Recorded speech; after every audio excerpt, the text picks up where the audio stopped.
एक गांव के एक प्रतिष्ठित व्यक्ति, उसका एकाएक देहांत हो जाता है और उसकी मृत्यु हो जाती है। अब उसका जो अर्थी था, उसके बेटे लोग ने सजाकर लेकर जाने लगे। लेकर कुछ ही दूर बढ़े, तब तक एक व्यक्ति आकर उस अस्थि को रोक देता है। कहता है कि इन्होंने मेरा 10 लाख रुपया लेकर रखा है और अभी तक मेरा पैसा दिया नहीं। आप मेरे पैसा दे दो, तब आप ये अर्थी को लेकर जाओ। वहां पर वाद बढ़ने लगा। बड़ा बेटा बोला कि मुझे तो कुछ जानकारी नहीं है। छोटा वाला कहता मैं कहां से आपको पैसा दे पाऊंगा, मैं तो अभी जस्ट शादी करके आया। एक कहता है तो मैं तो गरीब हूं, मेरे पास तो कुछ है ही नहीं, पिताजी तो मुझे पहले छोड़ के कुछ दिए ही नहीं मुझे। चारों बेटों ने उनके अलग अलग बहाने बनाकर पैसा न देने के इनकार कर दिया, लेकिन वो व्यक्ति अड़ा रहा, नहीं, जब तक आप मेरा पैसा चुकता नहीं करोगे हम अस्थि को जाने नहीं देगा। ये बात घर तक चली गई और घर पे जब जाने के बाद उसकी बेटी को ये पता चला कोई व्यक्ति है वो पैसे के लिए पिताजी का अर्थी रोक दिया।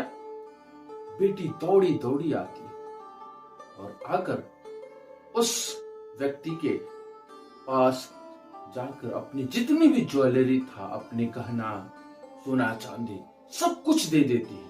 कहती कि ये लीजिए अपना पैसा, और कितना पैसा होता है आप उसका हिसाब कर लीजिएगा, और जो बचेगा मैं आपको कुछ दिन में मैं मजदूरी करके नौकरी करके आपको पैसे को चुका कर दूंगा, लेकिन अभी मेरे पिता को अस्थि को आप जलने दीजिए। साहब, उसके बाद जो होता है ना, उस व्यक्ति ने कहता है बेटी पैसा मुझे नहीं लेना है, मुझे पैसा आपको देना था, क्योंकि मैं समझना चाहता था कि इस पिता के सही वारिस कौन है, जो घर में इनकी पत्नियां हैं, आपकी मां, वो कौन उसको सही से रख सकता है, ख्याल कर सकता है। इसलिए मैंने ये सब जितने भी कार्यक्रम किया वो सही वारिस ढूंढने के लिए किया।